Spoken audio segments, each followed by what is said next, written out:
Welcome, everybody, to the American Space Museum. I'm Mark Marquette. So glad to see you staying curious today on December 5th, 2024. We're into the holidays, just 20 days away from Santa Claus coming down your chimney there, Dave Stange, up there in Macomb, Michigan. Hopefully, it's not as cold as it looks from this picture in Canada that Marty chose as our backdrop. This is from David Rudsella of Alberta, Canada. A picture I took off of the Space Weather site, a great website for you to check out, spaceweather.com. And did you see it last night, Marty? The moon and that bright star that looked like an engagement ring in the sky. You're nodding, yes, you saw it there. A lot of people asking me today, what was that bright star? I saw it. I kind of knew it was Venus, and I also knew the moon was 4 days old. All thanks to Yay! you. You are talking like an amateur astronomer, Marty. It's taken me a while, but I've gotten you there. Well, glad that all you joined us here. Yep, I'm going to talk like an amateur astronomer here for a little bit. This is my most relaxing part of the day, and Marty knows it because a lot of stuff always happening in our museum, and now that I'm the director, I'm being pulled in different directions all the time very happily to accommodate our guests and answer questions and keep things rolling here. And we'll get the rhythm down. Sorry to go a few minutes late every day, but I can't help it. Marty, I don't have my, I'd have my phone here in front of me, but you have some questions. Let's have you take them and give them to me on that UCX family microphone today. And when Cliffy Watson comes in from Pomona, Australia, let me know there because I've got his ours hat on. All right, that is the official. It says Australian Research and Space Exploration. That is their NASA called ARS. Can't make this stuff up, can we? But look at Venus there, and the moon is a little bit overexposed on that sunset shot from Alberta, Canada. Down here in Florida, golly, it's way up in the sky. Don't know why I didn't take a picture of it last night, just kind of being a little lazy. And it's kind of a little chilly last night, Marty. It got down into the 50s, I think, around here. But actually, I'm recuperating from my Thanksgiving vacation and just needed to rest last night. But we're glad that you're all with us here. We're going to learn a little bit about astronomy, of where the planets are. We are filled with planets in the evening sky right now. Some you can see, some you can't see, some are up there, and I'm going to show you where they're at for you there. So let's kick off some stargazing from our backyard. Actually, we enjoy doing this frequently because it is part of our science, technology, engineering, arts, and math STEAM education here that we take on very seriously. And that was something that our late director, Karen Conklin, was big about, was STEAM education and making sure the kids learn about the history of this, not just the space program, but science, technology, engineering, arts, and math right here where they're growing up on the Space Coast. So another exciting day on the Space Coast as we had a beautiful launch about 11:10 that we'll talk about here in a few minutes. Wanted to thank the Ramanujan family for their financial support of the American Space Museum. They've got some new things posted on their gohistorytravel.org or Go History Travel Facebook page that will feature some of that tomorrow on our Friday show. And we want to keep you all primed and that Shuttlefest 4 is progressing along quite nicely with 3 astronauts committed, Eileen Collins, Don Thomas, and Joe Tanner. We will have a Hubble Huggers Saturday with Joe Tanner talking about repairing the the Hubble Space Telescope and celebrating 35 years of the Hubble orbiting Earth. And we've got an all-star lineup already of those 3 astronauts, Mike Leinbach, launch director, Jay Honeycutt, former center director, author Jonathan Ward. We're going to have book signings well, we may have up to 5 or 6 book signings there. David Chudwin's going to be there, and Emily Carney, the Space Hipsters. Space Hipster number 1, I told Emily we're going to have her in a forum maybe one of our breakfast forums there to give her some space hipsters love. Well, Marty, you're always up earlier, but before me, because when I get up early, I go right back to bed. But what are we looking at there, Marty? That was yesterday. Was it yesterday or Tuesday's launch? That's about maybe half hour after the launch. Oh. These morning launches of those noisy Falcon 9 rockets are leaving a vapor trail up there that we've not had much wind activity here in Florida, so they just lingered around for a while and just dissipated. So that's actually some contrails from the atmospheric reaction with the engines, those of the Falcon 9. We'll talk about a Falcon 9 launch here in a minute, but doggone it, Marty. Oh, there's your question of the day. Yeah, I flipped them around there. Let me just say here that the sun goes around the Earth from 93 million miles away, and there it's tilted at an axis. That's why we have seasons. And Marty, you've got a good question today. How many millions of miles does the Earth travel in its 365-day orbit around the sun? So, how that big ellipse that we take around the sun once every 365 days, if we called that the Daytona International Speedway, how many miles around would it take you to go once around the doggone thing? Daytona is what? Over 2 miles? 2.5 miles, Marty? You're the race. You lived here all your life, Marty. The only thing I've ever done there, we've had a race out there. Oh. We ran partially around the There track, you go. but I have no idea what the distance is. It's a little over 2 miles, one of the super speedways they call it. Of course, I was a photographer for the Bristol Motor Speedway, and in Charlotte's another long one. Bristol's only a half a mile across. But think of that, going around a racetrack that the Earth is every 365 days around the sun. How many miles is that? And Marty even stumped me on that, okay? We'll have the answer at the end of our program today. But we got a really super good birthday to a super great guy that I'm privileged that he would know me from 10 feet away. Bruce Melnick's birthday's today. 75 years old, Bruce. That's he's just started his 76th orbit around the sun. Two-time astronaut Bruce Edward Melnick, an ASM friend and the first Coast Guard astronaut who spent nearly 2 weeks in space on 2 shuttle missions, was born December 5th, 1949 in New York City, New York, but he considers Clearwater, Florida his hometown, and boy, he loves the west coast of Florida over there. He lives over there. There's his Coast Guard sticker on his first flight, STS-41. And then he was on the maiden flight of STS-49. He watched that triple EVA by 3 astronauts grabbing that Intel site with Kathy Thornton through the back windows there. And Bruce was the lead astronaut succeeding John McBride as the person at Kennedy Space Center Visitors Complex who orchestrated the astronaut encounters out there. And you were at an astronaut encounter today, Marty. Who'd you see out there? We saw Fred Gregory out there. You did? Yep. And he was always in a good mood. He's just a fun person to talk with. Yes, I need to go see his talk. Maybe I'll do that tomorrow because he gives a great talk. Not much about him being an astronaut.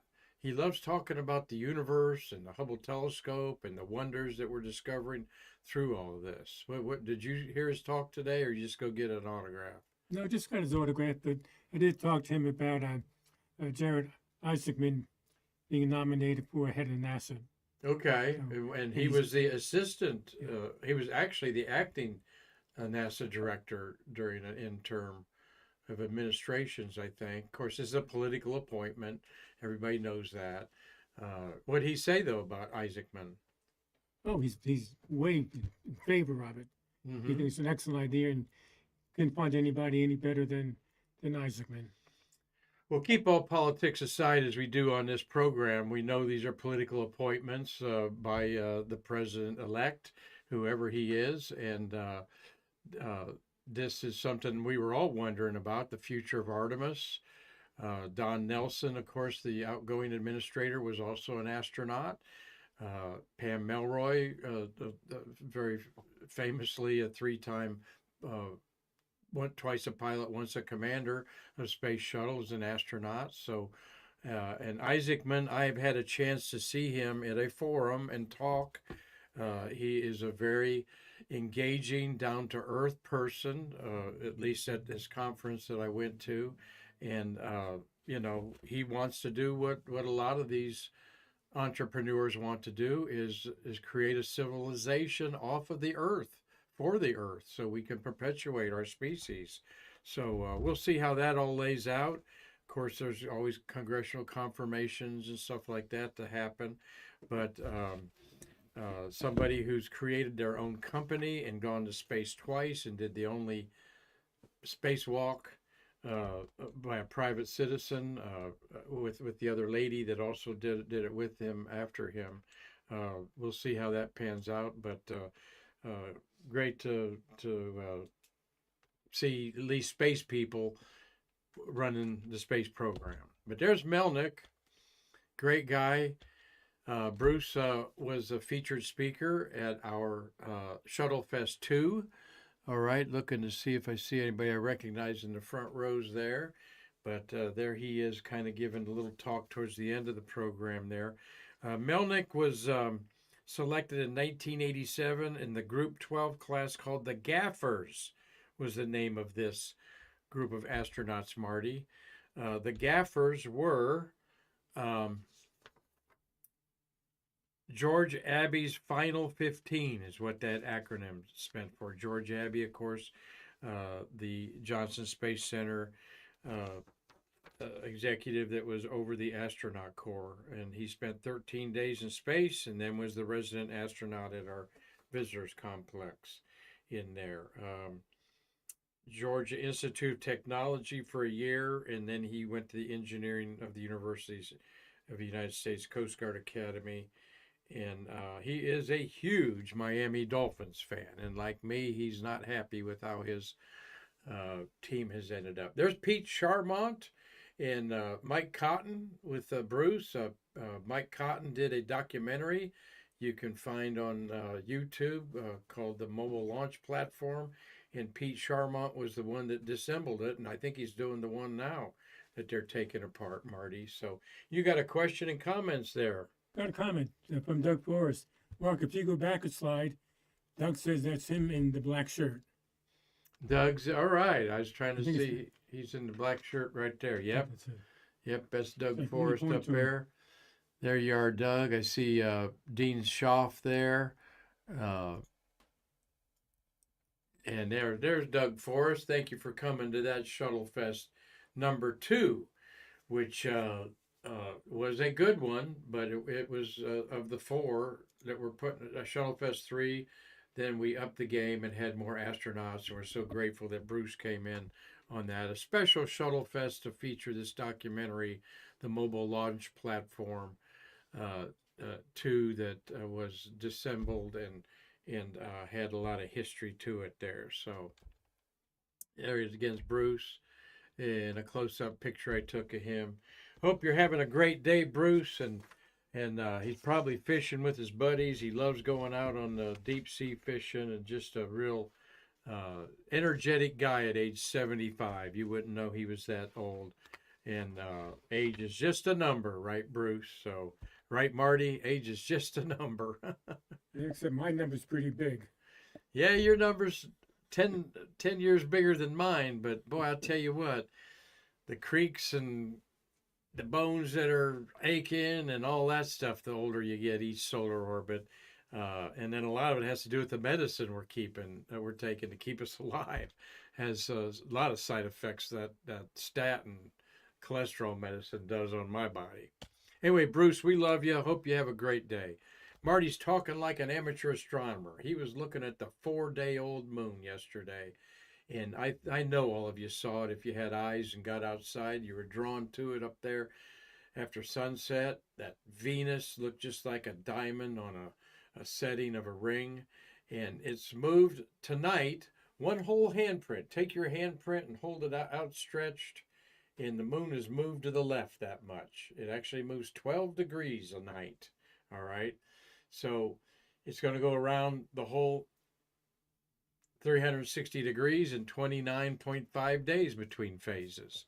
And the moon phases, let's see, where am I at on my slide chart here? We'll talk more about the moon in the sky and things that we're going to see from your backyard here, as I'm going to show you an app that I have. The International Space Station's going over tonight, Marty, at 6:48 p.m. And I'll be outside my home watching it pass near Venus tonight. So that's a double treat. It'll look like passing near Venus from us at this latitude, and I don't know if it'll be visible to Steve Jokums up in Illinois. It might, but there's an app for that. It might be lower in the sky or higher in the sky, depending on your latitude. So we'll talk about that. We've got full first quarter moon is going to be on Sunday. And the moon will be nearest the planet Saturn, okay, on Sunday, the 8th. The 8th is Sunday, Marty? Yeah. Yeah, the 8th is the 6th is Friday, 7th is Saturday, so the 8th is Monday. So that'll be a 7-day-old moon first quarter there. And 7 days later on the full moon will be on the 15th. Sunday night, the 15th, you'll be bathed in lunar light there. So, well, we had a cool rocket launch today. Let me get some stats on that to share with you. There were some people out at Spaceview Park at 11:10. If you're going to take a photo of this with a wide-angle lens or your camera, you want to get the vapor trail there. Otherwise, you just see the bright engine light there. But there's some people getting some pictures of it there to the left of me over on the gazebo that was rebuilt. And I guarantee you, Marty, this will be the only launch that some of these people will ever see in their entire life. That's what's so cool about being out there, is seeing their interest. They're thrilled with it. Of course, everybody's got their cell phones, or this gentleman's got a nice Canon camera, I can tell because of the lens, the white lens on there. Yeah, there might have been 85 to 100 people there, but these are days I miss Ozzy Osbourne out there doing the countdown and just going out and seeing Ozzy. But this was the 11:10 liftoff of the Falcon 9 rocket. This was the 19th time for this rocket, and Carlton Bailey was in his backyard, or maybe he went out to the Port St. John boat dock. You didn't say where you were, Carlton, but he sent me this picture of it. It was an Sirius XM satellite lifted off, and this replaces one that they lost 2 years ago. I'm going to show you how big this sucker is. This is a big, gigantic satellite for you people that love Sirius radio and XM radio. What's that? 89th launch for the year. Oh, 89th launch of the year. Yes, I have got that down as is it the 89th launch from the Space Coast? Yeah. I've got 87, so I could be, I'll take your 89, and all but 5 of them are Falcon 9s, okay? Or the Falcon Heavy that was launched twice. The old record was 71, all right? So we are clicking off a new era here of rocket launches on the Space Coast. This was the 19th launch for this Falcon 9 rocket. And then 8.5 minutes after liftoff, it touched down on the, just read the instructions, drone landing ship. And that was the 301st landing on a drone. So, and hello, Cliff Watson there. I got your hat on, buddy.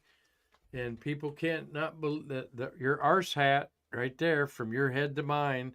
Appreciate the Australian Research and Space Exploration. So I'm an official arse member there, okay? Cliff, of course, is in Pomona, Australia. They're enjoying the end of spring down there as they're waiting for summer to hit on December 22nd there. Well, what other interesting facts have we got? There's the shot that Carlton took on a crystal blue Florida day here. It's almost hitting 70 degrees. Uh, by the way, the Starlink mega constellation was launched in the middle of the night. That was 2 days ago. Marty had that picture.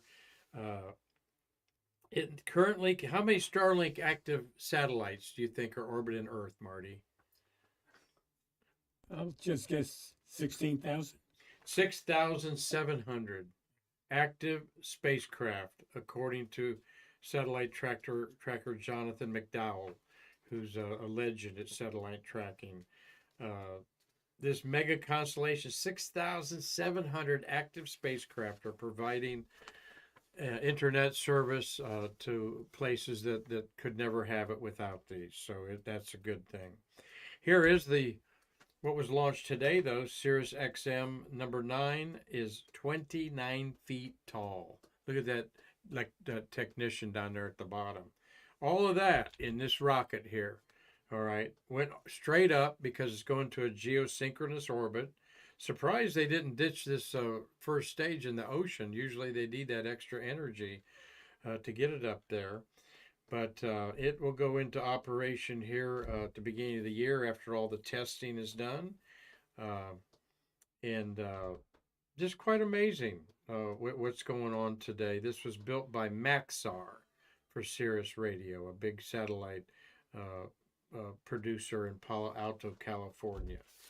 So those of you Sirius XM fans, you're I'm not sure if your subscription will go up, but your subscription will be worthy for another 10 years because of this satellite being up there, powering all that. So that was the big doings of the rocket launch here. And boy, we will have a good cash register sales today, thanks to all you good people that came in to the museum after this morning's rocket launch, as we did sell some things, and we're always grateful for that.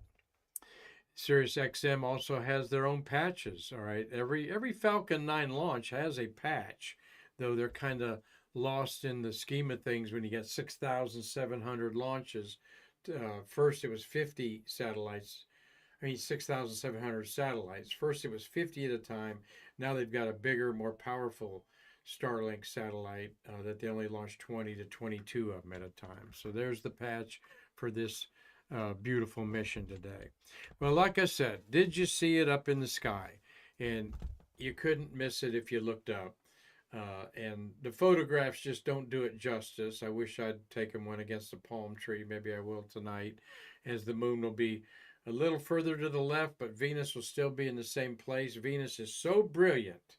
It is over -4 magnitude, all right? And we've talked before that third magnitude is the faintest you're going to see from your backyard. And there's only 135 stars, no kidding, that you can see from your backyard now in our light polluted skies. Astronomers call it noctalgia, sky grief, that we're missing the night sky. A whole generation's growing up not even seeing the Milky Way that you used to see in any backyard. I can barely see it in my backyard, and we're not that light polluted. We're just a normal community where I live in Port St. John. There is Fred Schneider of Oregon took this picture of the crescent moon and Venus. Marty, what do you notice about the moon there that's obvious? It's 4 days old. 4 days old, and you can see the dark side, the dark area of the moon. And we call that, through a time exposure, something you can get it in binoculars and even naked eye. You see, oh, I see the dark area of the moon. It's not the dark side. In fact, there's a back side of the moon.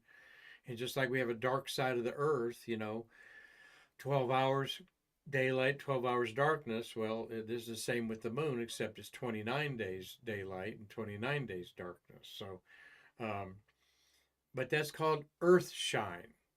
When we see that part of the moon, like you see here, that is actually reflecting sunlight off of the Pacific Ocean, bouncing back on the surface of the moon, called earthshine. So even astronauts that we hope go to the moon might be able to see things around them, all right, during the night period because of Earthshine. So, yes, Marty. Well, how do you know from the Pacific Ocean? Why not the Atlantic and Indian Ocean? Because of the Pacific Ocean is what is west of us, okay, and the Atlantic Ocean is east of us. So the sunlight is not; it's in the dark. All right. So the Atlantic Ocean is experiencing nighttime just like we are in North America. So that is daylight over the Pacific Ocean. And if the Atlantic was a larger, if the Pacific Ocean was as small a body of water as the Atlantic, it might not have as bright a earth shine. Might not have that. Good question, though. It's because the Pacific Ocean's in daylight and the sun's reflecting off of it like a mirror. Great question. There's that beautiful backdrop that we're using from David Rusella of Alberta, Canada. Got his Christmas decorations up there and snow around there. I'll bet that snow is not going to leave Alberta, Canada until sometime in March, maybe April. Go out and take your own pictures, all right? This is just a 30-second exposure on a tripod, all right? Try a 15-second exposure. Try 20, all right? The important thing is you're on a tripod, and when you trigger your camera or cell phone, make sure you're gentle, because that motion of moving the camera will jiggle it and maybe make like these lights around the fence jiggle. Way to combat that is put your hand in front of the lens when you do it. And then take it away after 2 seconds. You're just going to lose a couple seconds of exposure, or find your self timer on your camera and trigger your camera and release it there. Have some fun with it. It's a good time to get the moon and Venus the next couple nights. There's what Venus looks like through a telescope. Very, very unimpressive because it is covered with clouds completely. We don't see the surface. Oh my gosh, we wish we could see the surface of Venus, because we would be seeing features on it and drawing them like we do on Mars. But Mars is only close to Earth every 2 years, and it's coming close to us again, and it's big and bright in the late evening sky or after midnight, and we'll be talking about Mars and its opposition. There's a couple words that there's Venus and Earth in comparison. Venus without the clouds would look like this. It even looks hot by that picture because it is 900 degrees on the surface. There's nothing that's taller than 3 miles on Venus, because things are just sort of melted down. It would melt lead on the surface there. Though we're twins in size, we are she's a hellish twin, we say. And this is from a book that I grew up with in elementary school, theorizing that Venus may be a primordial jungle world, as was ancient Earth, with gigantic reptiles on it. This was thought about because we didn't know Venus was 900 degrees on the surface until we had some Mariner spacecraft go by it and other Russian spacecraft land on it. So very interesting to think in 50 years we've gone from thinking of giant lizards could be on Venus to ain't nothing going to survive on the surface. Now, the atmosphere of the, and there's what Venus looks like from the Magellan spacecraft that STS-30 took up to and launched from Earth orbit. And Marty gave me a cool story about the clouds of Venus. We used to think that could there have been oceans on Venus, and a runaway greenhouse effect created by something made all those oceans dissipate. Well, now they think that surface conditions were always extreme on Venus, and that there's nothing in its atmosphere that is traces of a long of oceans. In fact, they think that Venus has had a long history of dry.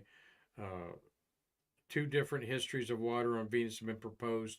One where Venus had a temperate climate for 1 billion years, and the other where it's been hot and never could condense surface liquid water And we believe that that's the case. It never could hold water on its surface. Now, in those clouds that are 30 miles thick, very interesting cloud layer. Our clouds on Earth are just a few, not even a mile thick when you see them, okay? And their whole atmosphere is like 7 miles to 12 miles thick. Think of where jet airplanes fly at 5 to 7 miles up. You need to pressurize the cabin to survive in that.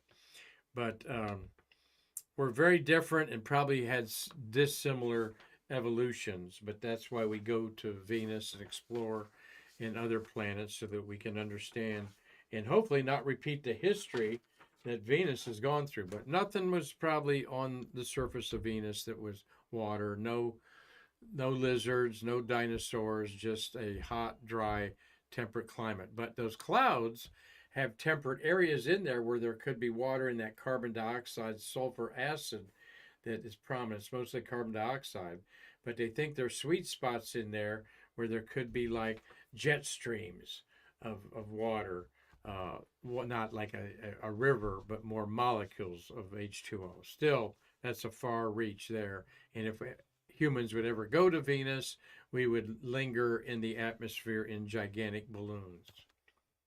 Well, let me change to something that is of interest to all of you, like the Venus isn't.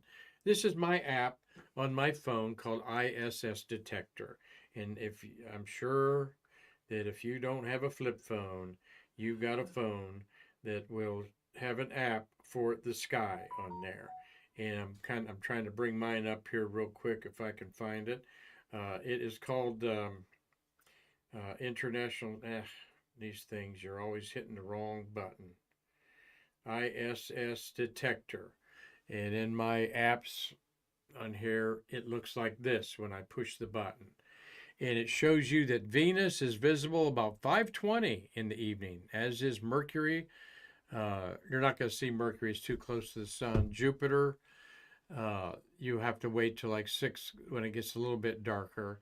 And then it shows me at 5:58, Starlink satellites are crossing every 2 minutes, Marty, about that. And these are fun to watch where you'll see one Starlink satellite come by, and then 2 minutes later at 5:58, 5:31 is, or 5:58, then 6 o'clock, then 6:09, as they go up together and then are spread out into their constellation. The thing about Starlink satellites is they are cell phone towers. And how those 6,700 are set up is they are hundreds of miles apart around the globe, like cell towers are dozens of miles apart around the countryside. And that's what's going on. And that's why they have continuous, one Starlink satellite overlaps the other as far as its transmission, and therefore you can get continuous internet on there. So this is going to be a very interesting night down here to look at. So I want to see when the International Space Station is going over, and if I scroll down further on my app, it would say 6:48 p.m. And when I go to the app and push the button, it shows me the blue path that the International Space Station is going to follow. And there you see Venus, Moon, Saturn, Neptune, Uranus, and Jupiter are all visible in the sky right after sunset if you know where to look. And I'll show you where to look for Saturn. Neptune, you're going to need a telescope, as well as Uranus, you're going to need a telescope. But Jupiter, you're not. But this is at 6:48 p.m. So Jupiter, as you see, is rising in the east, and that is the brightest star that you're going to see in the east, where Venus is the brightest star you're going to see in the west, without a doubt. And to take the star background off of it, that might make more sense to you. It's giving you the cardinal points. So you look into the south at 6:53 p.m. and I'm sorry, it's going the other direction. You look in the west. Yeah, you look in the west, and from to dead west to a little bit north at 6:48 p.m. is when you're first going to see the International Space Station, about 10 degrees above the horizon, it'll tell you. And Let me pull that app up there as you're all studying what you're looking at there. There won't be a quiz, but we want you to understand this is easy. And if you get an app or a star map that we talk about, one of these planispheres that I always have handy, that you set the date around the wheel and look at the star patterns in the sky, and then you have a nice book on the night sky that shows you things in detail. You can get lost for hours like I did as a kid looking at this stuff, and it is so fascinating. Oh, and what is so aggravating is trying to pull up something on your phone. I don't know which way to slide it half the time. All right, do I go that way? I do go that way. So there's the ISS detector. And as I'm doing this here in front of you, there's my app on the phone there, like I was showing you. Then I go up and I see ISS right there in the blue, and it's got an eyeball. So I hit the eyeball. It's going to be at magnitude -1, not as bright as Venus, but pretty bright. The start elevation is 10 degrees, so it is going to be 10 degrees above the western horizon right here at this beginning at 6:48, and as it moves, it's going to be visible for over 5 minutes. And you see it move slowly, and then it starts speeding up and getting a little bit brighter and brighter and speeding up more because it's getting closer to you. And when it's overhead, it's going to be at its brightest and its fastest. And then it's going to disappear at 6:53, almost directly south, when the sun is no longer hitting those solar panels. All right. So all kinds of information. It's actually 2 hours, 5 minutes, and 50 seconds from now is when it'll start, and it's visible for 4 minutes and 48 seconds. And that data is right there up at the top, as you see clicking off here. In 2 hours, it's visible. So these apps have a lot of information in our star chambers of themselves. So check it out. So we have people around the world that love photographing the International Space Station. And Marty, this is an incredible photograph from the surface of the Earth by Philip Smith. Philip Smith is in the UK, I think. Robert Law, I believe he's a UK guy that constant. Robert Law is up in Dundee, Scotland.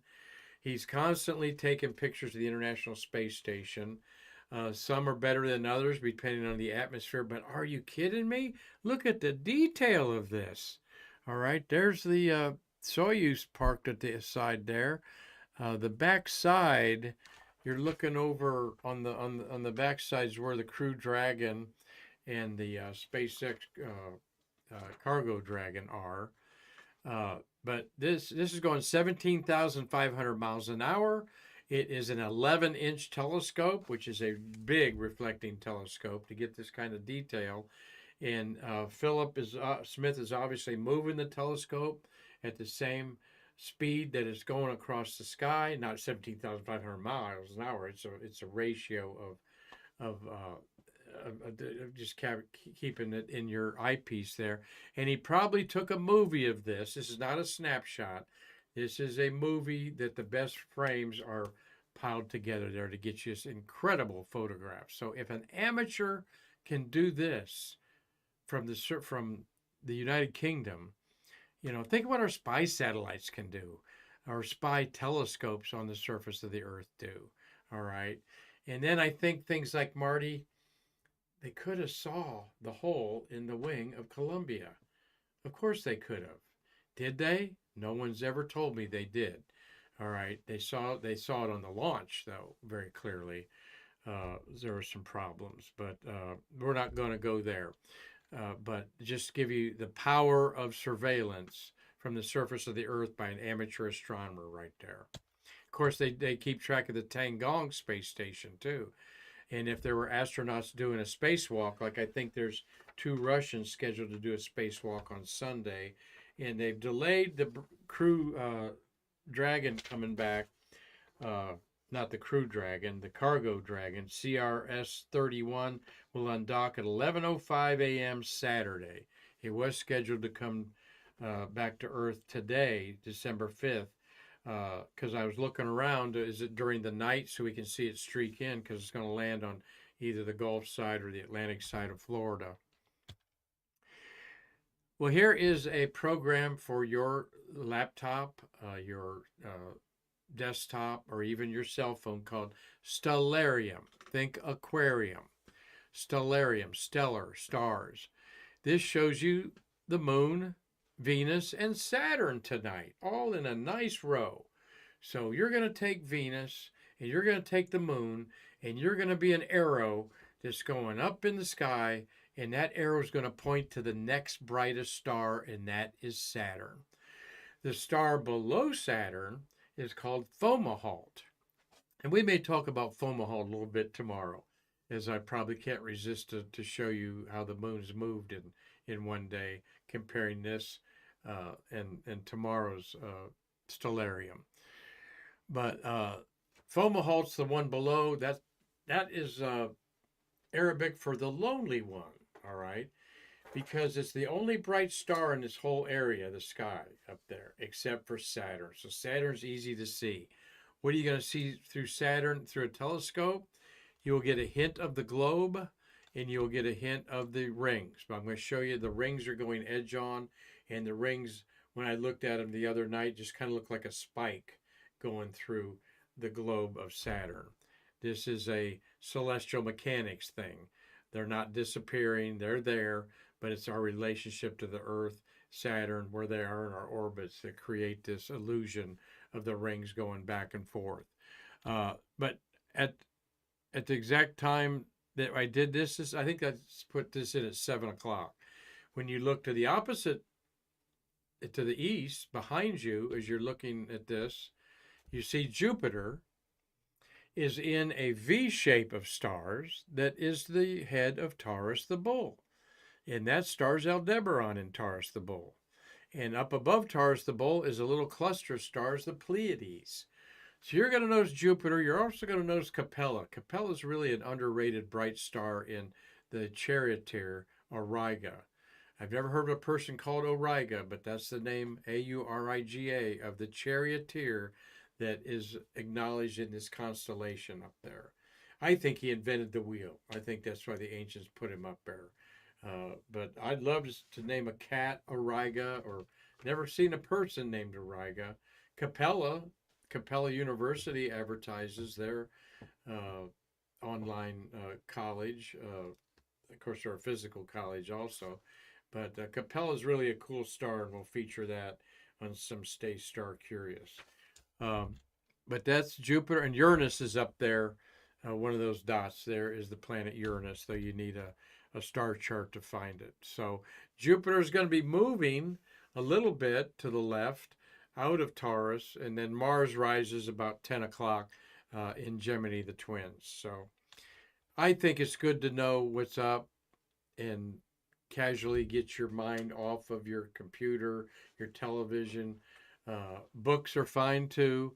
Read a book, but go outside and bathe yourself in some moonlight tonight, some Venus light. Venus will cast a shadow. It is so bright.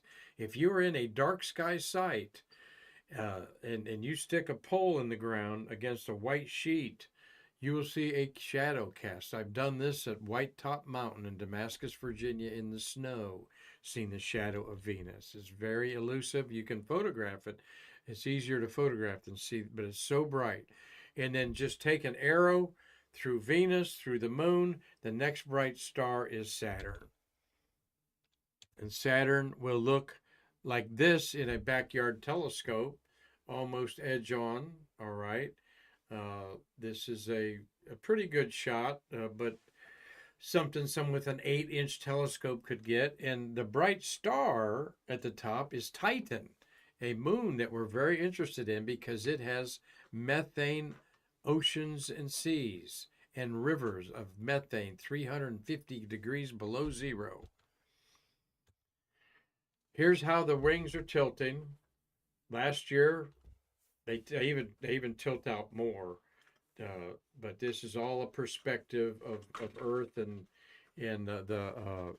us being about 1 million up to 1 billion miles away from us is Saturn. It's about 600 million miles from the sun. All right. So Earth is 93 million miles away from the sun. And we're going to get to Marty's question here of how long is that orbit around the Earth, around the sun? Is Earth's orbit around the sun in millions of miles? That's a 2 pi r squared thing there, Steve Jokums. Maybe he's done the math on it there. Anybody guessed? He did do the math. I think he's an engineer. But he said 93 million miles. And he said, oh. That's the distance, yeah. Steve. He said, that's the radius. So then he did 2 pi 93,000 miles. And he came up with 584 million miles, which is. Well, we'll see if that's close or not. Yeah. Yeah. That is. But he did some miles there. Marty's that's awesome. Yeah, it is a math is the religion, if you will, of the universe. No doubt about it. You cannot change the laws of physics. We'll see if Steve Jokums is right or not at 580 million miles. And if math is right, I'd say he's pretty doggone close, Marty. 2 pi r squared type of stuff. So here's a beautiful photograph. Again, just a 30-second exposure, probably a 2000 ISO sensitivity there. This is by Paul Martini. This is Bluff, Utah. All right. And I think that he had some strobes that he's had to put to illuminate. He definitely had to have some electronic strobes flash to illuminate that. But people get real inventive. Marty, show us where Orion is. Everybody knows Orion, the hunter, the 3 stars that make up the belt. I see the sword dangling there. That's the 3 belt stars of Orion. The 2 stars at top are his shoulders and so forth. Now you see it in there. Look at Jupiter is going to be right ahead of Orion rising. Boy, I remember seeing Orion rising above Kennedy Space Center when I lived in the condos over there, Marty. That's on its side, and then when it gets to the south, it's standing straight up. But the bright star is Jupiter. You see above it the Pleiades. The other bright star, the upper left, is Capella. See how bright that is? It's brighter than any of the bright stars, first magnitude stars. Betelgeuse, the left armpit of the giant, and the left knee is Rigel, the blue star. Jupiter looks like this in a backyard telescope, a very good one, but I can see detail like this in my 8-inch reflector if I'm patient and watch. And see those white little spots there in the middle? Put your circle around the center there, Marty. Those white spots are storms in the clouds of Jupiter. And this is what's fun for amateur astronomers, is Jupiter's constantly changing. It rotates around once every 10 hours, all right? So if you're in the backyard and you go out and look at 7 o'clock and I go back out and look at 10 o'clock, these white storms are going to be over here somewhere. It's really amazing to watch Jupiter's clouds move. And it is 1 billion miles away from us, and yet I can see things going on the clouds of Jupiter's surface, or not the surface, but the cloud tops on there. And these are some 2 storms that amateur astronomers are following that have just cropped up.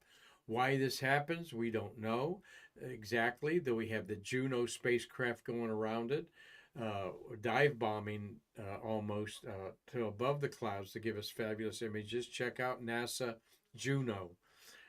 To see some fabulous images taken. Cassini spacecraft for 12 years orbited. And it also brought us, see that white star to the left? That's the moon Europa. And you can see the moon on the left of the Jupiter there. That's the moon Europa. Remember Europa Clipper that we launched about a month ago?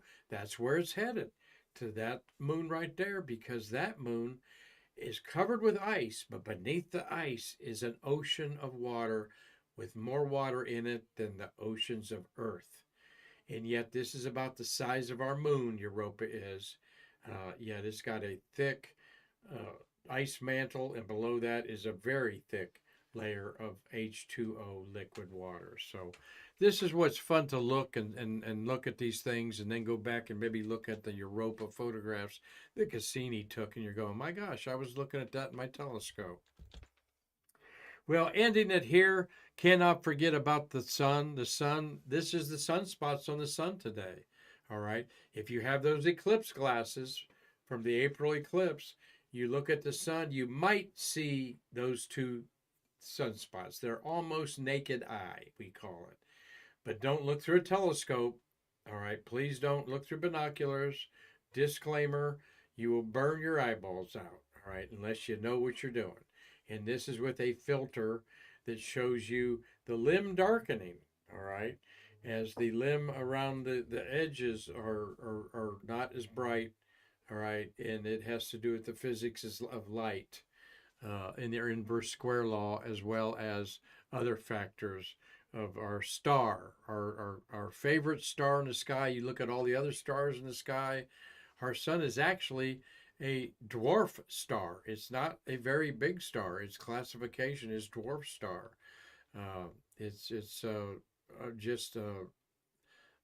800,000 miles across, just short of 1,000,000 miles across there.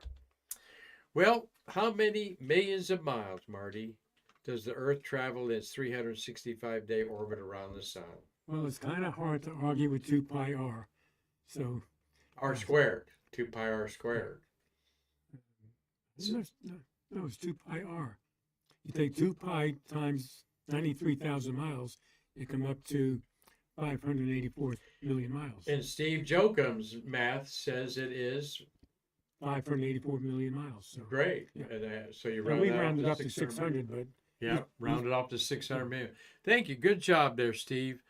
It's proven that math does work still today. I'm wondering if he did that with a pencil and paper or his computer. There, did you put it on your calculator or do it? Of course, he probably did it calculator wise. But 93 million mile radius. The circumference is 2 pi r. I think it's r squared though. Steve, is it r squared? He says no. I say no. Oh, well, Jocums did the math. Did he square that? I did it also. Huh? I did it also. Okay. I took 2 pi times. Okay, 2 pi r. All right. Well, that's how you do the math. Marty, good question today. 600 million miles, basically. We travel every year, every birthday. All right. So times that times your age and see how many millions of miles you have traveled on this earth in your days on earth. So cool. Thanks, Marty. There's just a graphic to illustrate what we're talking about there. So thank you all for joining us today on this Staying Star Curious with me. I hope I inspired you to go out and at least look at the moon and Venus and Saturn tonight. Now you'll know where Saturn is. In fact, if you the moon will be beside Saturn on Saturday night. I mean Sunday night, and that's first quarter. All right, and we call these when things are close to each other in the sky, we call them a conjunction. So in this photograph here, the moon is in conjunction with Venus. All right, on this photo here, and when we talk about opposition, that means, in fact, Jupiter will be at opposition from the sun on, where's its opposition? The 7th, okay? December 7th, Jupiter's opposition. That means that it is opposite the sun. The sun will set, and opposite Jupiter will rise. So that's on the 7th. And this is the best time to see the planet because it's at its brightest at minus 2.8 magnitude. It's almost at minus 3 magnitude. Venus is minus 4 magnitude, 2.5 times brighter. Marty, yes. Okay, Cliff Watson is saying, but the Earth isn't round. The Earth orbit is not round. We understand that. We know it's an ellipse. But at which point you want to do the calculation? So right, we're pretty darn close with 93,000 miles, 93 million miles. And Steve Holcomb is saying, Mark, you're thinking about area. 2 pi r squared is the area. Thanks, Steve. Thanks, Steve. I'm thinking of the area there. So 2 pi r Thank you for correcting my elementary physics from Ohio State University that I forgot about. Go back 30. to high school.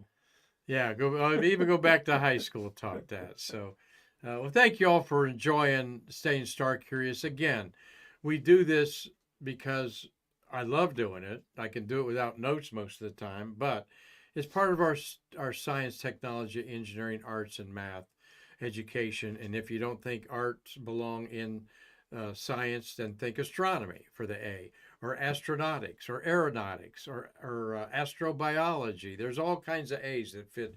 I know a lot of people call it STEM, STEM, and we think they leave the A out. That's very important. After all, how would we know what a shuttle in space was going to look like without the artwork of somebody doing it ahead of time? Okay, and so on and so forth. So, hope that you all come back tomorrow for more Stay Curious. Hope you get outside and get away from the world a little bit and just get outside, sit in a chair, look up at that gorgeous moon in Venus, and you're going to draw the arrow and you go, that is Saturn. And that bright star, I see the bright star below Saturn. It's all by itself. That is Fomalhaut. Fomalhaut has a planetary system going around it that's forming right now that we've talked about on Stay Curious, and I'll probably visit that tomorrow with you all. As we all welcome you coming with your friends to like, share, and contribute to us on YouTube channel that our IT director, Bruce Jacobs, has so capably engineered to get us to this stage. So until tomorrow, I'm Mark Marquette saying, I can't wait to see you again to bridge the space between us.